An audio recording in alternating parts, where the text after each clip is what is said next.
Sure, it may be the best-selling two-seater sports car of all time, and the most race production vehicle in North America, but here's 10 weird things you probably didn't know about the Mazda MX-5 Miata. From the first NA 1.6 MX-5 in 1989, right up until the final NB in 2005, the chassis was more or less identical, meaning the engine, subframe, transmission, differential and wheels are all interchangeable, making for some interesting upgrade OEM options available to the earlier cars. However, while almost anything could be swapped between the two models over the years, one interesting caveat is that the fuel tank can't be swapped, as they had changed the location of the spare wheel over the years, which had an effect on the trunk space and subsequently on the fuel tank shape. Believe it or not, the wheels from the latest Mark IV ND MX-5 run the same 4x100 stud pattern as the early models, meaning they'll fit on the old NA and NB chassis, resulting in some rather smart looking wheel swaps going on between the models. The MX-5 has got zero power. It's in fact not really a secret, is it? And while I'd almost argue the official power figure quoted by Mazda as 0 horsepower, it was actually about 115 horsepower, which is still really low. But in a car that weighed around 960 kilos, it still made for an excellently balanced setup.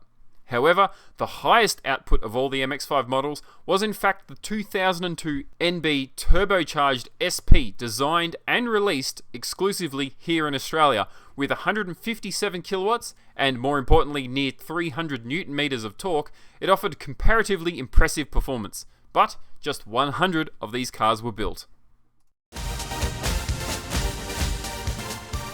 In their chasing of grams and weight saving, Mazda designed the sun visors on the new Mark IV ND to be made of just a thin piece of plastic. They were one of the many small items that all add up to the lighter final curb weight around 100 kilograms less than the previous generation. There was one part that remained the same for the first 3 generations of MX-5, the side indicator marker. All NA, NB and NC models from 1989 through to around 2014 used the same design, whereas the new ND shares essentially no parts with its older siblings. During the design phase for the original MX-5, there was risk that the little roadster could have ended up front-wheel drive. Luckily for us automotive enthusiasts, that didn't end up as a fact. We instead got that fantastic, balanced front-engine rear-wheel drive platform that we've all grown to know and love. The ND release was delayed by almost 3 years due to the global financial crisis. During that time, Mazda instead focused on their small family SUV, the CX-5, which has since become their best seller. However, according to Mazda's Nobuhiro Yamamoto, the unintentional hiatus for the MX-5 resulted in a far more focused and purer ND. We got a better car. If you load up your favorite online search engine and look up hairdresser's car, the first result that comes up is always an MX-5. But it is actually not a hairdresser's car. For you see, research was completed on follicular improvement operatives, discovered they drove cars like the Mini Cooper, VW Beetle and the Ford car, but none drove an MX-5.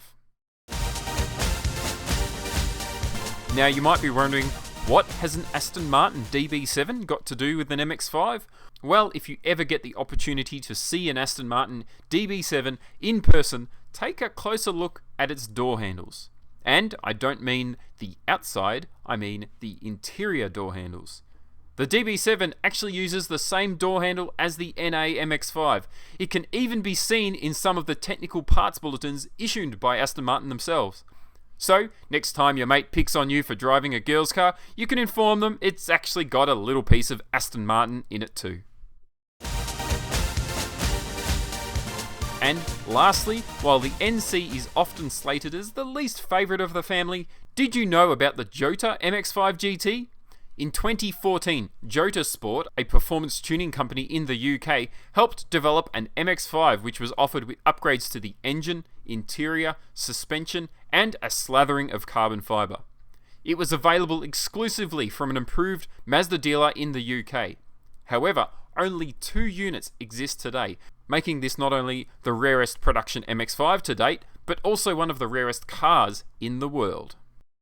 Now, of course, you may know of some other great features, weird quirks, or interesting facts about the MX-5 Miata that I may have missed. If that's the case, I'd love to hear from you by leaving a comment down below. And if you've enjoyed the video, you may want to check out some of my other videos all about Mazda MX-5 stuff, and be sure to subscribe so you don't miss future content. Well, anyway, folks, that's been 10 weird things you probably didn't know about the Mazda MX-5. Thank you very much for watching, and we'll see you at the track.